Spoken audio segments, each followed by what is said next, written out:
Well, thanks for being here, and welcome to Fellini, Italy Cinema, an online international conference celebrating the centenary of Federico Fellini's birth.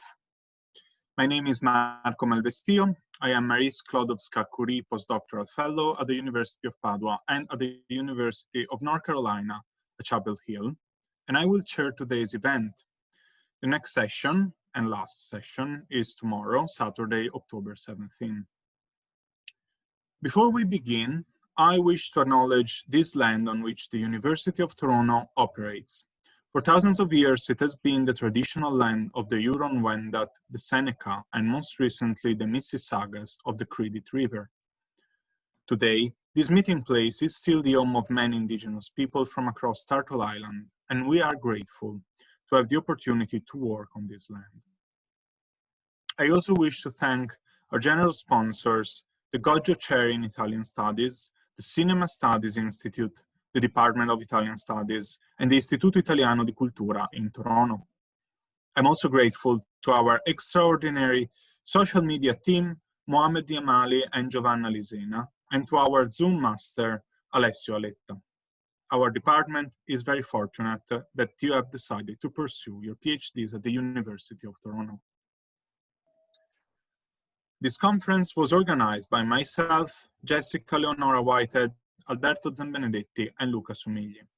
It is a joint initiative between the University of Toronto and the Università degli Studi di Roma, La Sapienza, where the conversation will resume on January 20th and 21st.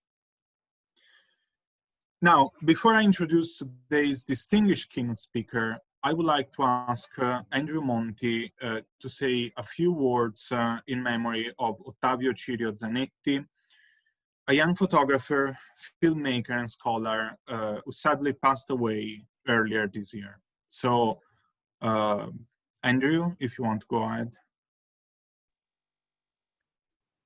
Hello.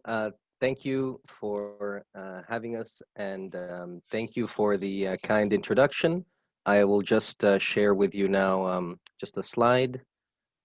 So just as a background for these the brief words I want to share, and I will do so in Italian. But before I do that, I really want to thank all the organizers from the bottom of my heart, also on behalf of Rita Cirio, Ottavio's mom.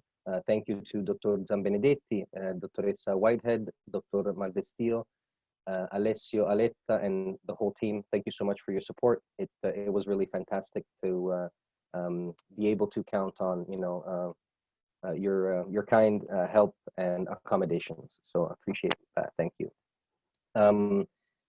Ottavio era una persona davvero speciale e ci teneva tantissimo a questa conferenza. Era un appuntamento che gli dava speranza e forza. Ottavio Cirio Zanetti era nato a Genova il 15 settembre 1983. Cinefilo onnivoro fin da ragazzo, aveva corredato persino il suo esame di maturità con tesine su film riguardanti ogni materia, letteratura, arte, storia e matematica. Subito dopo aveva cominciato a lavorare nel cinema con Michele Soavi, Marco Ponti e più spesso con Lina Wertmüller. Negli stessi anni aveva cominciato a scrivere di arte e di cinema sulla rivista Catalibri di Cataweb.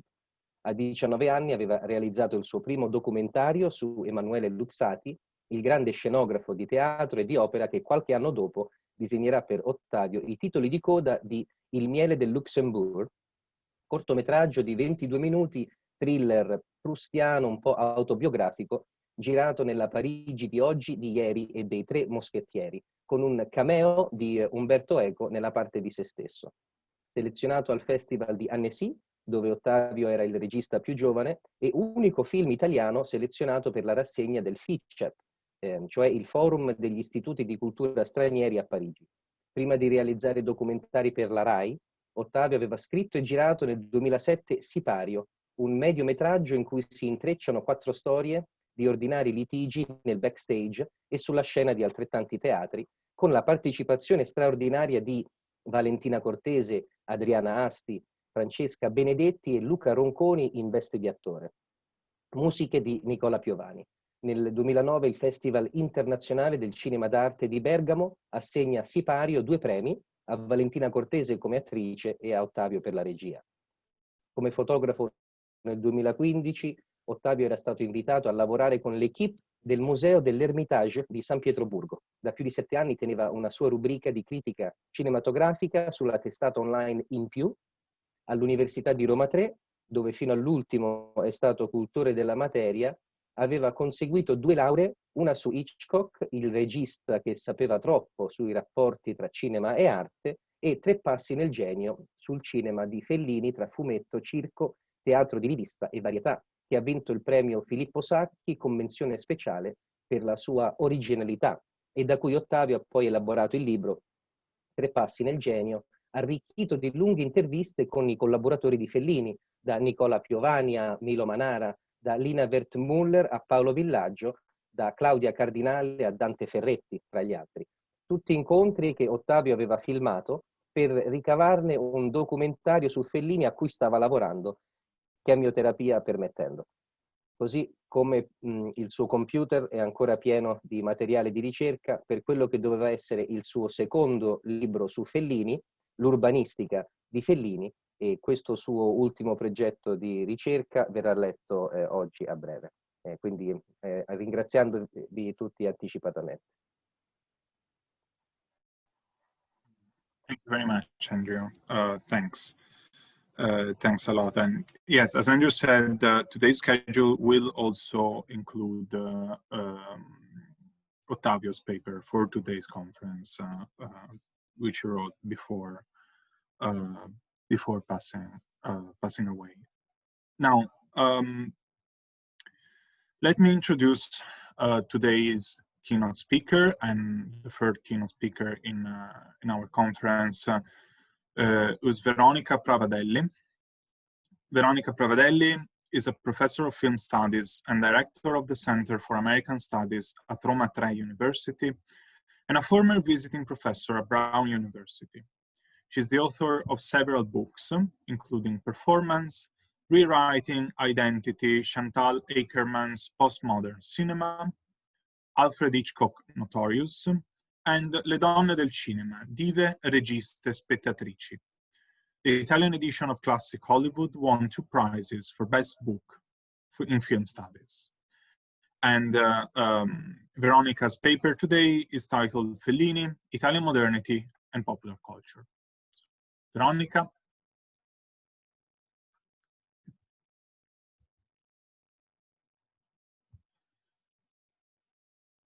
You're still on mute? Sorry, yeah, I was, sorry.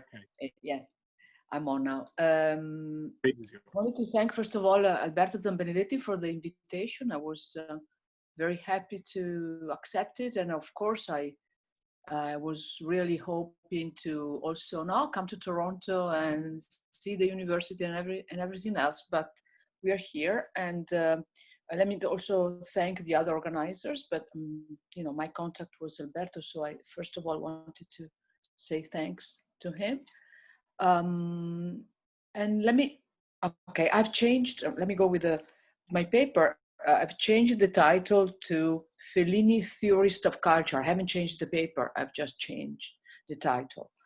Fellini, Theorist of Culture. I don't have a real PowerPoint. As I said, I just will put up some titles in a few moments.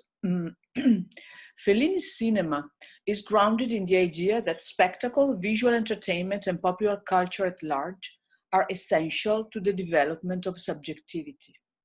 Spectatorship and cultural consumption are formative experiences in the shaping of modern and postmodern identities.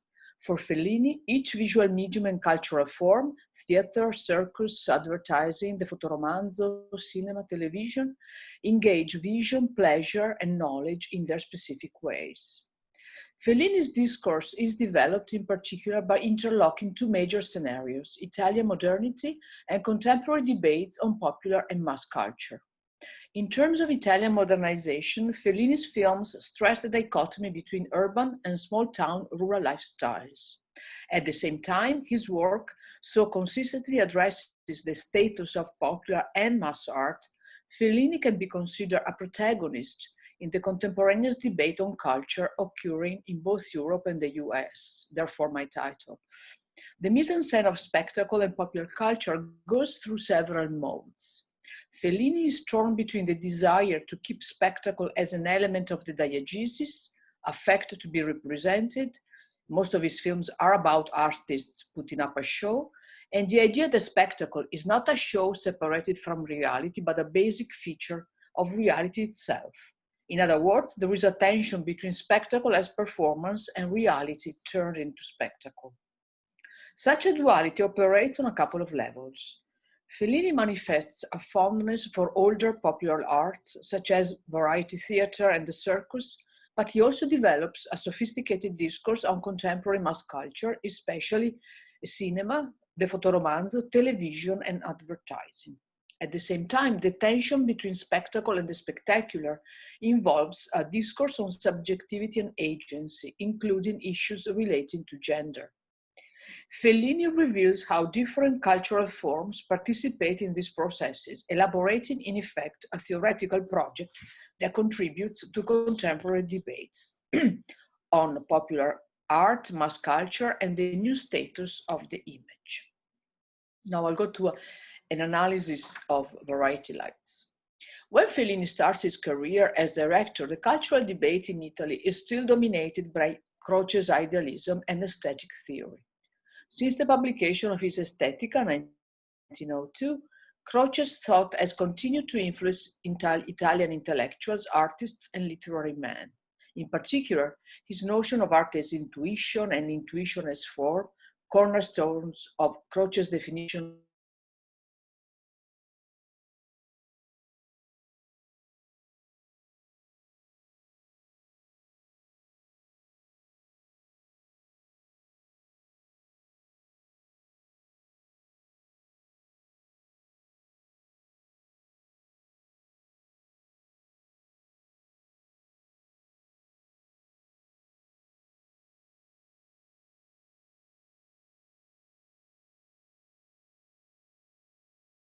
inhospitable place for popular and mass culture. While some of his films betray close relations to realism, I would argue that Fellini's main interest is telling stories of how cultural consumption affects people in a modernizing Italy.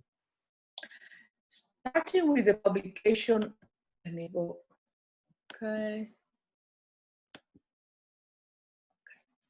Starting with the publication of Horkheimer and Adorno's The Culture Industry, Enlightenment as Mass Deception, 1947, in both Western Europe and North America, many intellectuals participated in heated debates on the status of popular and mass culture. The debate has ranged, quote Daniel Horowitz, across national borders because writers were simultaneously raising similar questions in different places, end of quote. From Roland Barthes mythologies to Dwight MacDonald's mass cult and myth cult,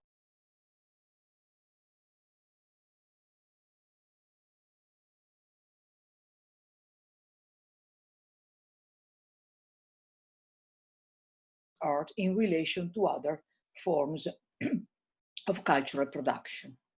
Other scholars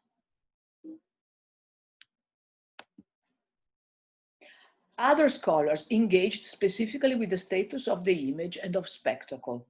For example, Daniel Burstein's The Image, A Guide to Pseudo-Events in America, and Guy Debord's Society of the Spectacle. A key thinker, such as Edgar Morin, addressed these and related matters in The Cinema or the Imaginary Man, The Stars, and L'Esprit du Temps. A recurring trope in Fellini's work is the crisis of popular live art forms at the ends of progress and of reproduced art forms, such as cinema and television. In his first film, Luci del Varietà, co-directed with Alberto Lattuada, Fellini tackles the decline of the variety show and links this cultural turn to modernity and mass culture. Even though there is no specific reference to other forms of entertainment, one senses that the crisis of the varietà is related to the emergence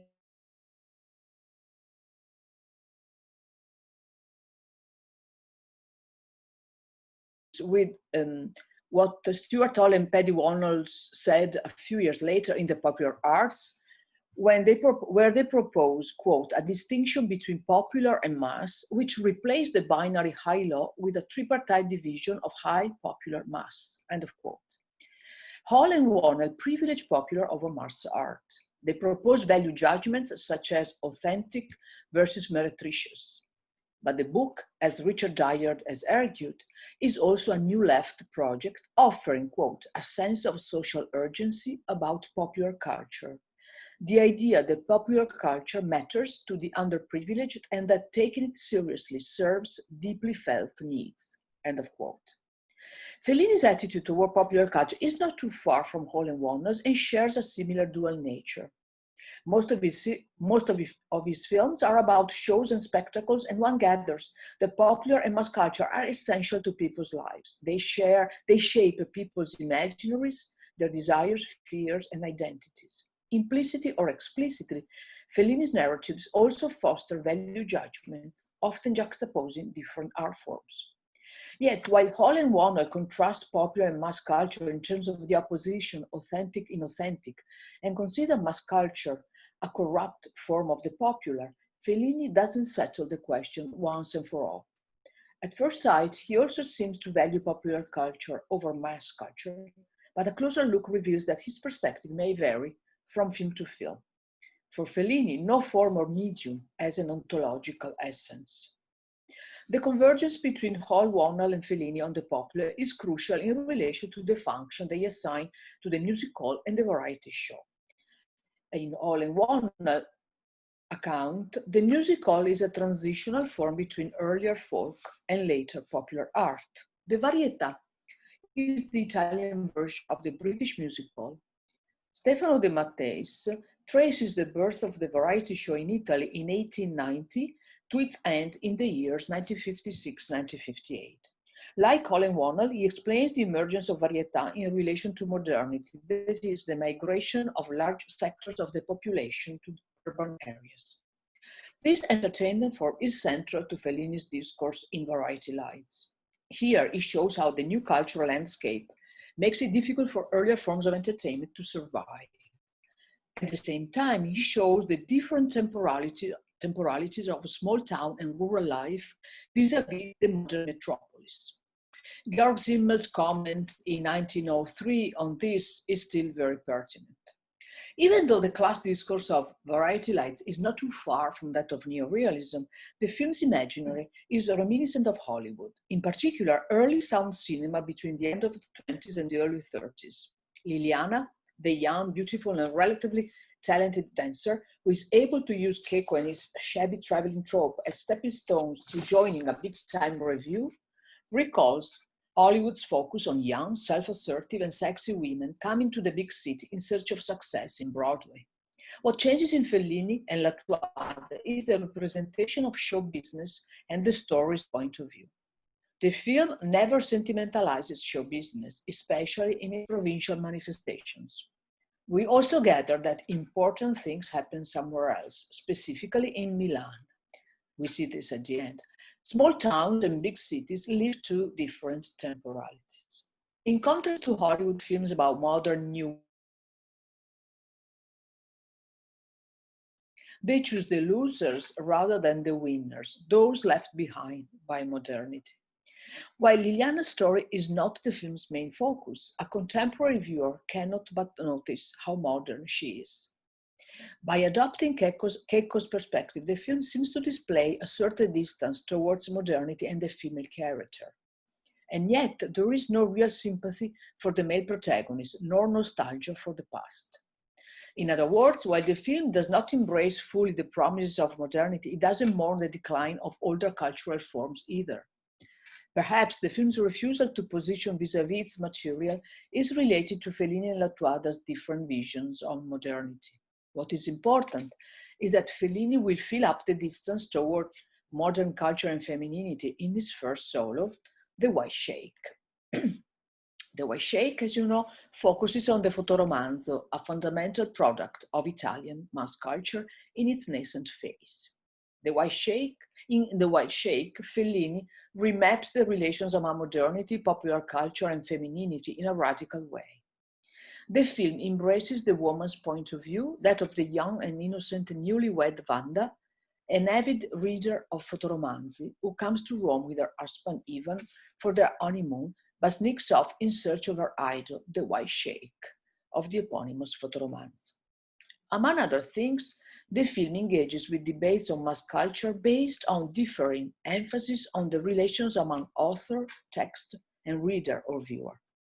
For detractors of mass culture, the problem was the top-down relation between producers, Adorno and Horkheimer's infamous culture industry, and consumers. While folk culture was collectively produced, as it was based on, quote, direct relationship between performer and audience, mass culture was divorced from consumers' values and lifestyles. The culture industry created false desires and expectations in its audience and produced standardization among individuals because culture, or Horkheimer and Adorno said, was infecting everything with sameness. As Dwight MacDonald has stated, the mass man is a solitary atom, uniform with the millions of other atoms that go to make up the lonely crowd, as David Risman well calls our society. A community, on the contrary, is a group of individuals linked to each other by concrete interests, end of quote. However, at about the same time, Umberto Eco rejected the most deterministic aspects of mass culture theorizations, specifically in relation to consumption. In a reading of Steve Kenyon, he states, quote, in what way, we should ask ourselves, does consumption change in relation to class, cultural background, age, and sex? In other words, how do the categories of sex, age, class, cultural background endow consumers with a specific code different from others? It is clear that if we frame the argument in this way, the fetish of the mass and of the mass man, both methodologically useless, start to crumble. End of quote. Fellini's narrative of Wanda's passion for fotoromanzi takes the perspective of the female protagonist and constructs, consistent with Eco's position, an implied female viewer in a manner far more progressive than fotoromanzi. Visiting the editorial offices of Incanto Blu, the magazine in which her favorite fotoromanzi appears, Wanda as a consumer is emphatically revealed. She declares that she reads fotoromanzi avidly because where she lives there's nothing else to do. The magazine is well aware of the importance of a consumer agency, and manager asks her for advice on how to write some dialogue for the issue they're working on. Fellini's position vis-à-vis mass culture is striking, as the film's ideology relies on the opposition between religion and fotoromanzi, Pope versus Sheik. Ivan is a conservative, old-fashioned young man who wants to spend his time with his patriarchal family in Rome, visiting monuments and meeting the Pope. He doesn't seem to know what a fotoromanzo is, and is certainly unaware that his wife reads them. The viewer cannot but sympathize with Wanda, who entertains herself with a recent cultural product that disseminates discourses about female desire and agency. While grounded in references to the world of fotoromanzi, the film is more progressive, I believe, than its source. Lucia Cardone has argued that the implied female consumer of fotoromanzo is somebody, quote, to educate and warn with serene severity. Fotoromanzo's cardinal points coincide with the most conservative rules of the Catholic Church and communist morality. Motherhood is the supreme ideal, and the couple must be preserved at all costs. An unhappy wife must sacrifice, accept her role, and be aware that sinners are dishonored, end of quote. In contrast to the fotoromanzi, the White Sheik appears as a direct critique of bourgeois marriage and small-town life. In the few moments we see Wanda and Ivan together, we see no sign of affection or eroticism. Their desires are incompatible. They seem strangers to each other. They spend the vast majority of the film separated, and they reunite only at the end. Husband and wife are doomed to live in two different cultural temporalities. Fellini's film may also be seen in relation to women's long-term connection with mass culture, a connection which has pervaded the discourse on culture and modernity in the West. In a highly influential study, Andreas Wiesen reveals that Starting with Nietzsche, during the 19th century, mass culture is somehow associated with woman, while real, authentic culture remains the prerogative of men. The first figure to embody such a relation is Flaubert's Emma Bovary, who loved to read sentimental novels to escape the boredom of provincial life. As in Germaine Dulac's feminist film The Smiling Madame Baudet in 1923, an iteration of Flaubert's Bovary, the White Shake ends with the protagonist looking at the camera, almost pleading for help. Wanda interlocks the female spectator's gaze while her spouse is unaware of what is happening.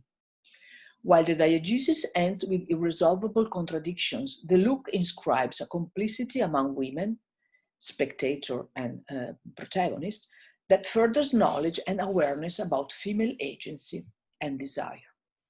Now, I want to elaborate on the issue of illusion in White Shake and Nights of Cabiria. The White Shake and Nights of Cabiria both focus on young women's attraction to popular culture, and more specifically, how female consumers can indulge in fantasies and daydreaming that compensate for everyday frustrations.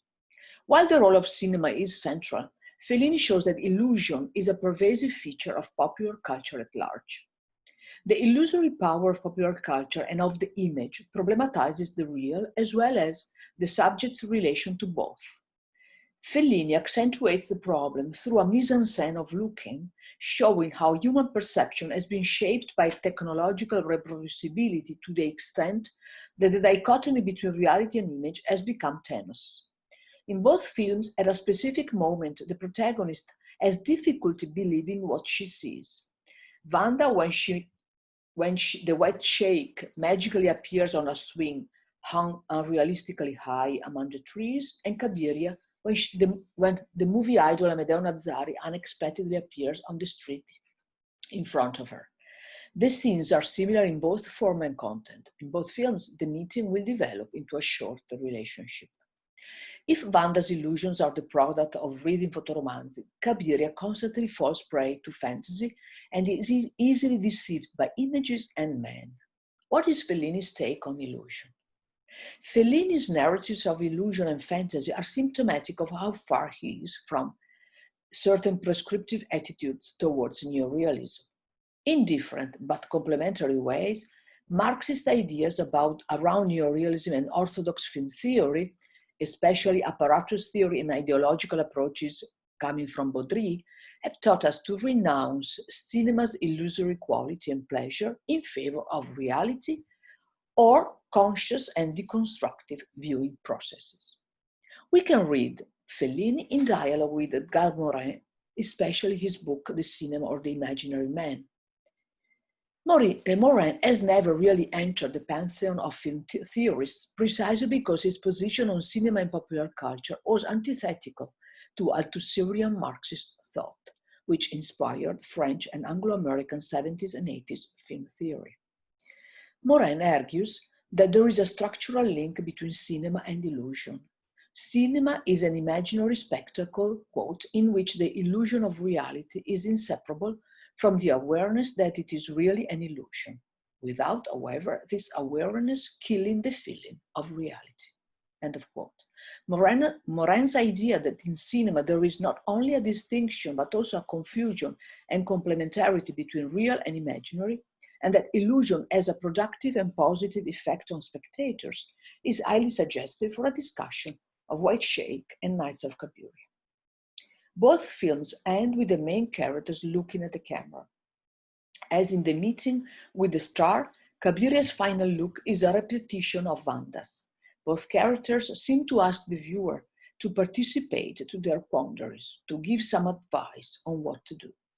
Cabiria's look is more emphatic, longer, and shot with the camera closer to the protagonist. As Bazin first suggested, the shot, quote, carries the film on a higher level, making the viewer identify with the heroine, end of quote. I interpret Cabiria's bright look as a readiness to enter the realm of illusion once again. But her look is also an invitation to follow her, tearing us apart from our position of spectator. Bazin's conclusion might not be too far from Morin's. Cabiria's look to the camera asks us to participate and identify, but also to become aware, self-conscious about the trajectory, about her trajectory, and about the power and danger of illusion. The idea of cinema's double consciousness implies a dichotomy between characters and viewers' knowledge. The double or divided consciousness Morin speaks about might be weak in Fellini's heroines, but is preserved and reinforced for viewers of Fellini. The White Sheikh and Knights of Cabiria are based on the same kind of duality that Tanya Budalewski talked about are at the very core of romances, that is, quote, the relation between an informed reader and unnecessarily innocent heroine, end of quote. Now, my second and very short, it's a second part, but very short because I had to cut a lot. I want to go to the other side of my paper, that is reality turned into a spectacle. La Dolce Vita, an obvious choice, represents a transition from the representation of spectacle and popular culture to reality as mise-en-scène, as spectacle and image. The film may best be defined as what Franco Moretti has called a vortex or a modern epic. For Moretti, in modern epic, the hero is passive. He doesn't act, but becomes a spectator. His, quote, presence seems always to leave things as they are in a kind of a gigantic spectacle. In this new scenario, the grand world of the epic no longer takes shape in transformative action, but in imagination, in dream, in magic, end of quote. In La Dolce Vita, we identify a convergence among the crisis of the hero, his passivity, and the mise-en-scène of Rome as spectacle. While Rome is a spectacle for Marcello's look, the image is also a spectacle for the viewer. Everything is on display, and events matter only insofar as the media transform them into something that matters. This thesis is the core of Daniel Burstyn's The Image, a guide to pseudo-events in America. Burstyn argues that newspapers fabricate news. Because our demand for novelties and illusions is almost insatiable, media must, quote, make up for the word's deficiency, end of quote. Events are fabricated and thus become pseudo-events. Starting from Hegelian and Marxist premises, a few years later, Guy Debord similarly argued that reality had become a pseudo-world apart, and that, quote, in societies where modern conditions of production prevail, all of life presents itself as an immense accumulation of spectacles, end of quote. For Fellini, as for Burstyn and Debord, any aspect of life can become a spectacle, from the most obvious, such as female beauty, to the less evident, such as religion. When Marcello looks at Sylvia bathing, the film employs one of the basic codes of classical cinema. The male look at the sexy female body. But the mise-en-scène of Ekberg's beauty is so excessive that he might question the very code upon which it is based. In modern epic, as Moretti would say, the male loses control of space and diegesis. It is Sylvia who possesses Marcello, not vice versa. While female beauty is an essential component of La Dolce Vita's discourse on spectacle, such a discourse encompasses every aspect of the social fabric, including religion, as in the opening sequence and the episode of the fake miracle. While La Dolce Vita has rightly been heralded as a paradigmatic example of modern cinema, its discourse focuses on a key aspect of postmodern culture and aesthetics, the supremacy of image over reality. And I get to the end with a quote on Roma. Roma is a major episode in Fellini's career-long narrative of spectacle and popular culture. The film fuses the representation of spectacle typical of his 50s films with the spectacularization of everyday Rome, epitomized by La Dolce Vita. Roma is structured like an endless mise-en-abîme of spectacle itself. The film is driven by dissemination and by the deferral of meaning. One might speculate that such a structure perfectly fits the film's argument. While not an orthodox essay film, Roma does indeed have a thesis. The eternal city is offered to the viewer's eye in any space and time as an ongoing spectacle. Most, if not all, episodes are structured around the gaze, and more specifically point of view shots of spectators looking at shows. the religious fashion show, the variety show, and the 2 visits at the brothel are all grounded on desire, voyeurism, and visual pleasure. Similarly, Fellini transforms into spectacles specific locations such as the subway under construction and the Grande Raccordo Anulare, by using in particular traveling shots. Of course, every episode can be interpreted, but the film structure is driven by the principle of addition typical of experimental, in particular structural cinema, rather than cause and effect. The experience Fellini creates for the spectator is akin to his own. The director's presence in front of the camera adds a biographical level, also centering on spectacle. Fellini has shaped his ideas of Rome by looking at shows and pictures about the Eternal City since he was a child in Rimini. For him, Rome is not a set of concepts, but a catalogue of images. The ending appears as a logical outcome. Fellini follows a group of bikers coursing noisily through the city's historical center at night. The image defies meaning as it registers pure movement and pure noise. Fellini seems fascinated and shocked at the same time by such a spectacular nonsense. It is a provocative instance of what Lyotard at the time defined as cinema. In A Cinema, he praises experimental and postmodern cinema for breaking the rules of representation in relation to movement, narrative, and film music. Representation implies a selection of bodies in motion, actions, and sounds, and the exclusion of others. By contrast, experimental cinema, quote, accepts what is fortuitous, dirty, confused, unsteady, unclear, end of quote. Any movement or image, quote, is given to the eye ear of the spectator for what it is, a simple sterile difference in an audiovisual field. Cinema must be like fireworks, an art of pyrotechnics leading nowhere, to what the physicist calls the dissipation of energy, end of quote. With Roma, Fellini takes the discourse of the postmodern to a new level and reasserts once again his role as a theorist of culture. Thank you.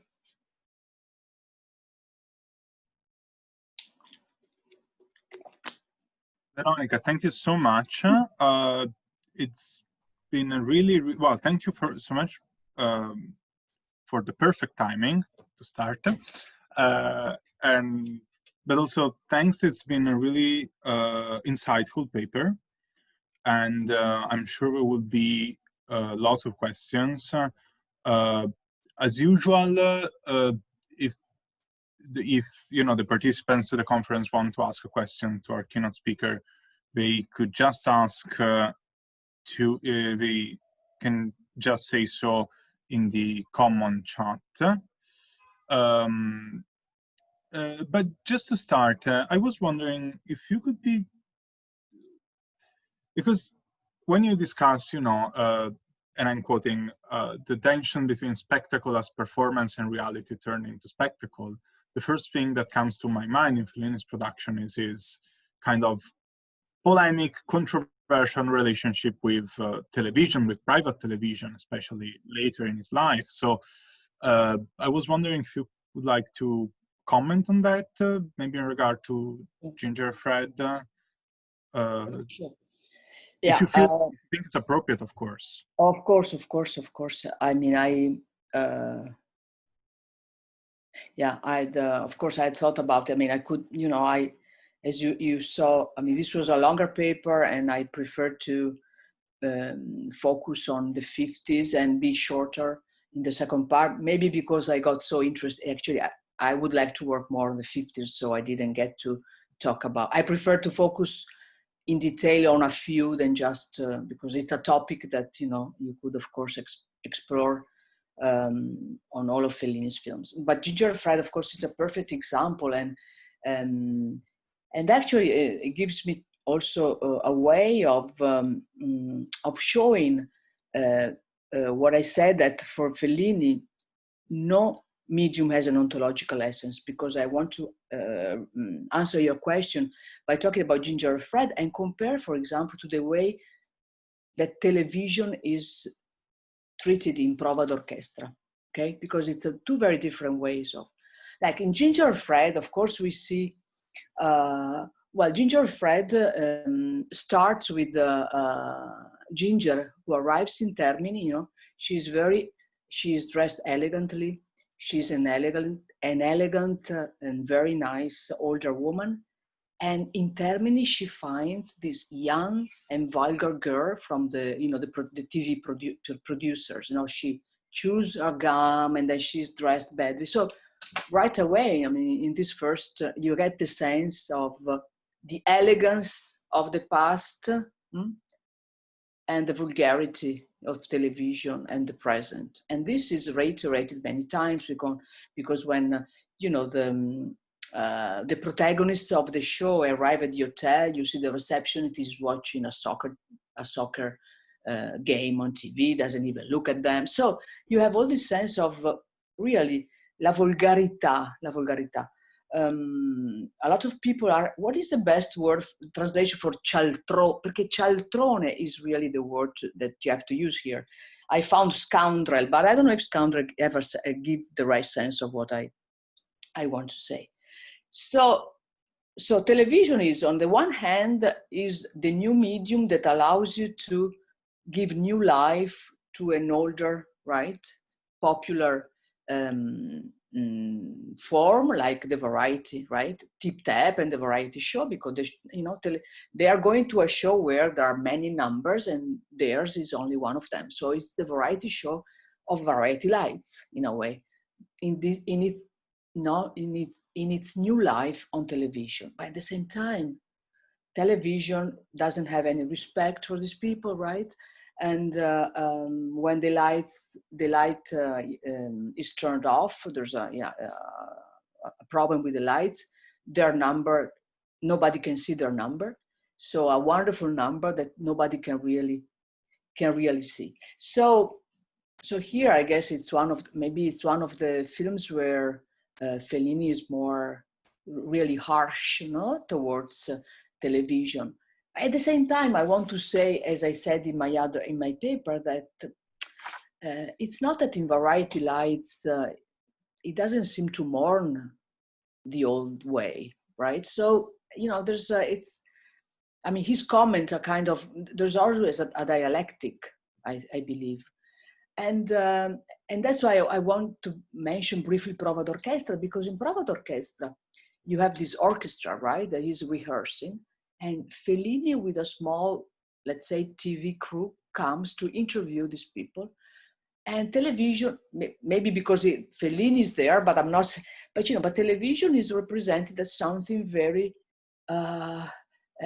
doesn't really want to intervene too much. It's on the side. It wants to give voice to this, right? To this suonatore, come si dice, to the players, right, of the orchestra. So you see, it's not really that television is always, right, bad, vulgar, etc. I mean, television can also be the right way, maybe to give voice or to represent some old, no? And also in Prova d'Orchestra, if you recall, it's precisely the orchestra players that are as vulgar as the TV people of Ginger Fred, right? I mean, they snore, they fart. I mean, what do? I mean, they talk about soccer instead of, so you have a representation, right, of music, not as this, you know, wonderful, right? But so, I don't know if this is an answer to your question. No, it definitely is. I don't remember very well Prova d'Orchestra right now, but and correct me if I'm mistaken, but could also be the opposition between public television and private television that was very felt by Fellini in those years. But yes, thanks so much. And are there questions for Veronica? Sorry. Frank seems to have a question. Yes, Alberto, thanks.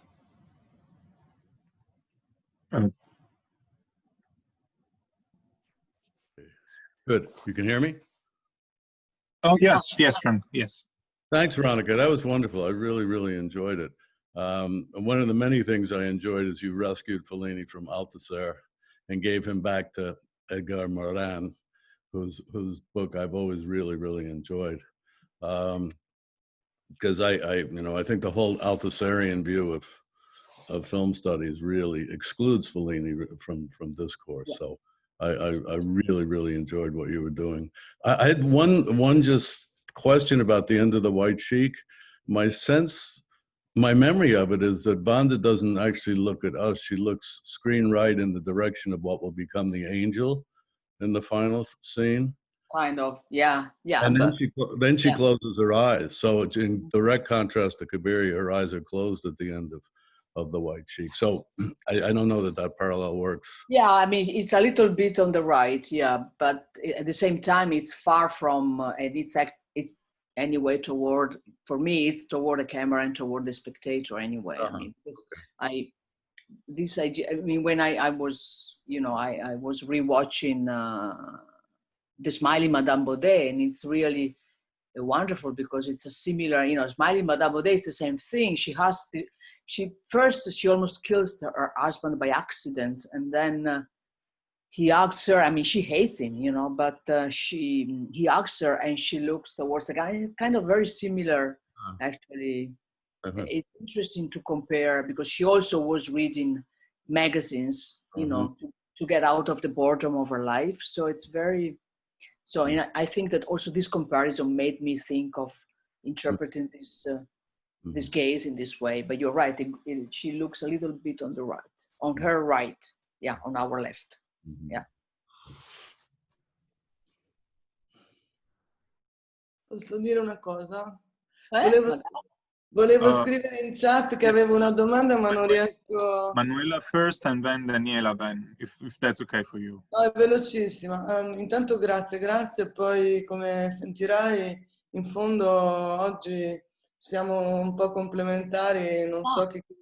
Non so chi complementa chi, ma insomma sicuramente io farò un piccolo contributo rispetto al tuo, ma parliamo un po' della stessa cosa. Proprio per questo motivo ci sono tantissime cose che mi sarebbe piaciuto chiederti, ma c'è un passaggio che potresti spiegare un po' meglio la questione di desire versus agency. Non ho capito bene quel passaggio lì, quando fai tutto il... A proposito di cosa? Stavi parlando, avevi di... Cioè nella parte, diciamo, teorica introduttiva, prima che vai nell'analisi testuale dei film. È quella parte che mi interessa un po'. Non ho capito. Ma non mi sembra una cosa del tipo...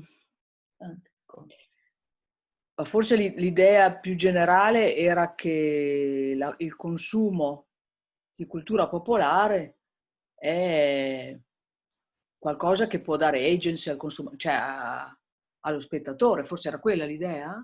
Ok. Che secondo me... No, mi chiedevo, perché anch'io parlo molto di desiderio, ovviamente, di passionalità, di empatia, eccetera, eccetera, e mi interessava molto capire se avevi riflettuto sul passaggio tra appunto il desiderio come forma di attesa, e invece l'agency che implica l'azione, quindi la messa in forma del desiderio.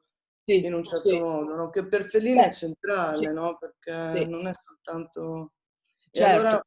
E allora diciamo, ho seguito molto, anzi mi è molto utile tutto il percorso, diciamo, teorico, che io l'avevo saltato pari, nel senso che sono andata subito a un altro approccio che mi sembrava potesse esserci utile per questo tipo di ragionamento, però...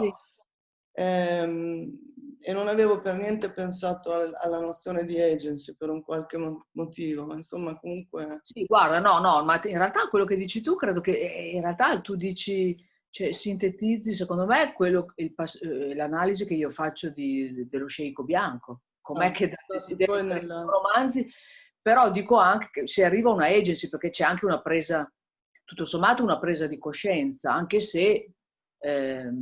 cioè, voglio dire, lei è consapevole, no? Che avrà una vita terribile con questo marito con cui non condivide nulla, voglio dire, no?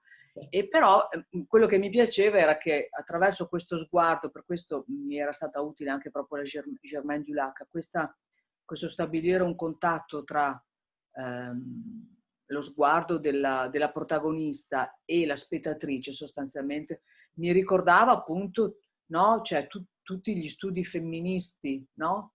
In cui praticamente c'è questo lo spettatore implicito è una donna sostanzialmente, a me sembra. C'è la stessa tipologia di engagement, no? Che lui va c'è un cercando. engagement che ti porta però a una maggiore, mi sembra, per questo che parlavo di Tania Modleschi e delle che non ho molto sviluppato, e delle romances, perché lì dice appunto ci vuole un'eroina innocente affinché ci sia poi una spettatrice invece cosciente. Quindi queste cose non sono stupide, ma in realtà servono a, capito, attraverso questi, andare dall'illusione alla coscienza, alla consapevolezza, diciamo in italiano forse è la parola più, no? Awareness. Perfetto, grazie. No, grazie a te, l'hai detto. Andiamo tu. Daniela. You're still on mute.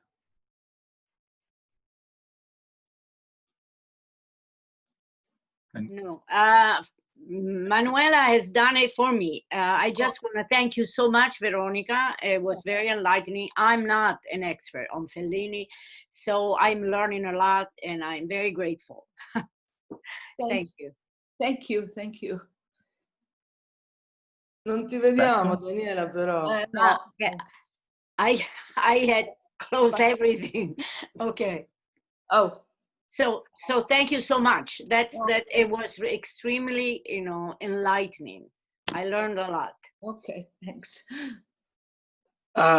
If I may, I let me second what Daniela just said. This paper was absolutely enlightening, and it opened up so many different avenues of thinking and of inquiry about Fellini that it's going to stay with me for a long time. So I don't know that my question does any kind of justice to the depth of your thought.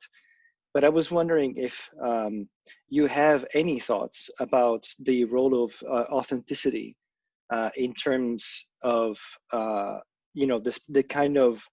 precisely the kind of path that you've traced, from the innocence on screen of the heroine to the development of a conscious, female spectator, or an aware, rather, female spectator. And I wonder if the sort of like authenticity in a Kierkegaardian sense can, how does that figure in your thinking of the early Fellini? I mean, if there is authenticity in some of his characters. Yeah, but also, because I mean, your comment was interrupted for a little bit. I'm sorry. I'm having my screen is telling me that I'm having a poor experience in terms of the internet connection, of course. But yeah, I'm just wondering if the idea of authenticity, as as in existential thinking, if that figures in Fellini, in early Fellini, or not to you. All the way up, let's say, to La Dolce. Well, thank you. I mean, I think I should study on this but if I can just be impressionistic, maybe. I wonder if actually we can find authenticity in the films I haven't discussed, and for obvious reasons, like La Strada and The Swindle. And, because as I was thinking how to develop, if I will, I don't know, because very difficult to write and finish papers. I mean, I see, I've talked about Variety Lights, White Shake, and Nights of Cabiria, and I've left out those other two because they couldn't. Of course, it's the other side, and where male protagonists, I think there's a. Yeah, I kind of started to think about this and then never developed, but your question maybe makes me go back to this.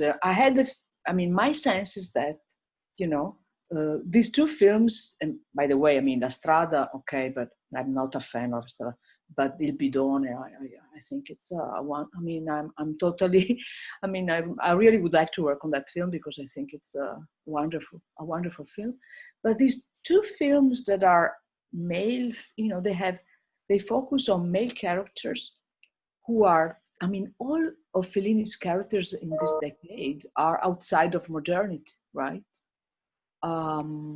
So male characters, I mean, these films, I can relate more to neorealism, and they have a male protagonist, which is outside of modernity. And the only thing is it can do is, you know, to be violent. And so I think there's something on this, I think there's something connected to the authenticity that you, almost a sort of Pasolinian side in this film. So I know that I'm not, you know, I'm not speaking very, very well, and I'm not, but I think my impression, I mean, it's just now a small, you know, not an impression, but I'm not able to develop it a lot more. I think it's in the films in the 50s I haven't talked about, and they are related to pre-modern, you know, to pre-modern societies, to male that are not able to cope with modernity. They can only be violent and steal to poor. I mean, it's a terrible film. I mean, The Swindle, it's so, but yeah, this I can say. I don't know, Alberto, I would like you to, maybe you can give me some suggestion now. No, really. No, I'm serious, because I appreciate that. I don't know. Does this make sense, what I said? I actually, this is really interesting because I am teaching La Dolce Vita today in the afternoon. And one of my students already began to think about Marcello in comparison and contrast, let's say, to Zampano. And as you're introducing Augusto, I think that's a really apt comparison, because she's thinking in terms of the brutality of Zampano as sincere, that is in identify, you know, in really having this kind of connection with it, you know, between behavior and existence, and contrast with Marcello, where he's living an inauthentic life, again, in existential terms. And it's interesting to bring in Augusto, because then the question of violence and how violence is not simply, the vehicle for violence is not simply Zampano's brutality, but also Augusto's superior intellect, let's say, that that becomes a vector for the certain kind of violence that then is imparted upon the people who are perhaps less educated, poorer, and so on and so forth.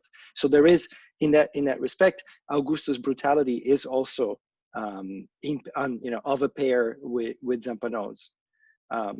It's your thought as your talk has given me so much to think about, and I'm really grateful for it. So thank you. No, thank you. But yes. Kierkegaard, I mean, I have to go back to my Kierkegaard. Okay, thank you for suggesting this. Yes, Daniela wanted to add something. Just remember to unmute yourself. Myself? I am. No. Daniela.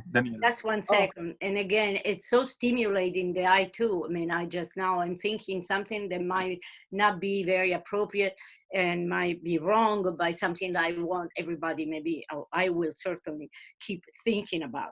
I really don't think Fellini believes in authenticity, as far as at least, the sophisticated, individual.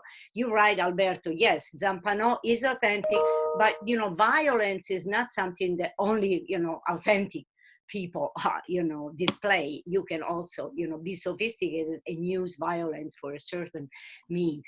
But I don't really think that and I don't even think he likes, and maybe I'm wrong, the idea of authenticity. I just think Billy is a director that, praises the imaginary, the fiction, that we are all creation and we are creating our images all the time. In that I see, quite a bit also, Pirandello in Fellini's attitude. So I don't know whether, I am in the right on, if you agree with this, but it's something that I'm going to be thinking about. Frank? I personally agree with you. Yeah, I don't think he's, I mean, since, Alberto was asking this, and I think these two 50s films are maybe different from, but in all the others, I don't think there's a... And besides, he's also, it's normally is woman who is much more authentic. Why? Because she is considered primitive. She is closer to nature, you know, in a certain way, in Fellini's, I guess, perception.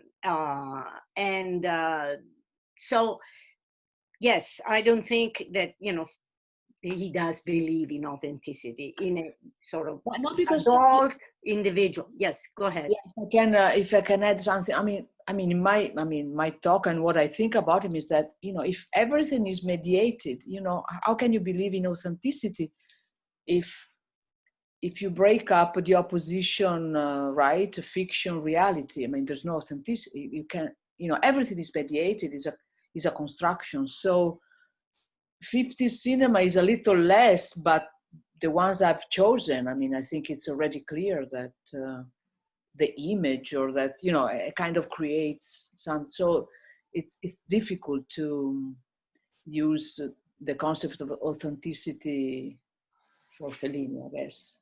Yeah, I was, just to clarify, I wasn't trying to suggest that Fellini believes in authenticity. I was trying to imply that authenticity presents a problem in you know, and it might in fact intersect with your, you know, mediated reading of especially the early films.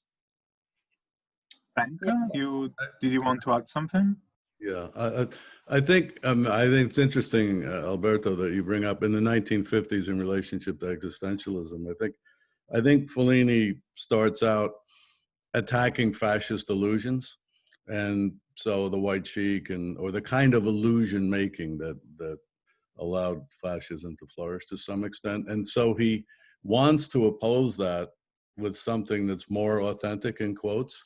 But the thing that leads him in the direction briefly of authenticity is Jungian psychology. So the notion of becoming an individuated person, assimilating the various components of your personality and becoming whole, which Lestrade is sort of a pre-example of that fails miserably. But Knights of Cabiria, eight and a half to some extent, and certainly Juliet of the Spirits, are characters striving to be more authentic in terms of their own selves. But the very fact that Fellini uses as his way of articulating this a system of symbols, of archetypes, of things that are enormously imaginative and suggestive, and therefore, in a sense, not authentic, but fabricated, means that he's going to give it up. So to me, there's a period in which he's seeking to examine the issue of authenticity in the light perhaps of existentialism, but more as a reaction to fascism.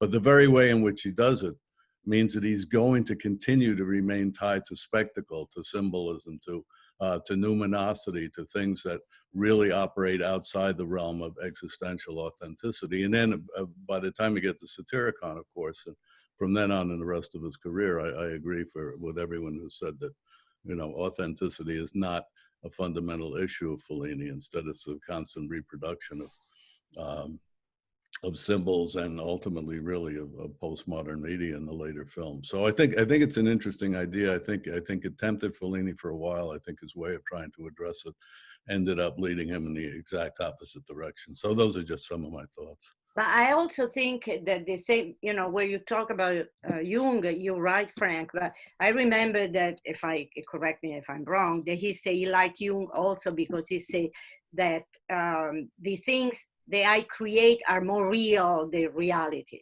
Okay, so this is already for me something, you know, goes off authenticity, you know, or, you know, sort of challenges and debunks the concept of authenticity, you know, creation. So I'm a liar, you know, that's what he said. So I'm a creator of ways of fiction. But thank you so much, you know, for this very stimulating.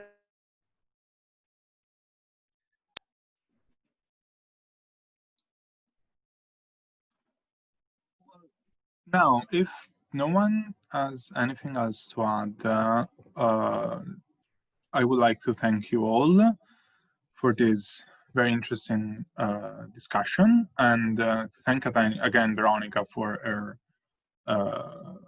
excellent and insightful keynote speech. And since Thank you we're very much. running a few minutes late, we do have now 15 minutes of break.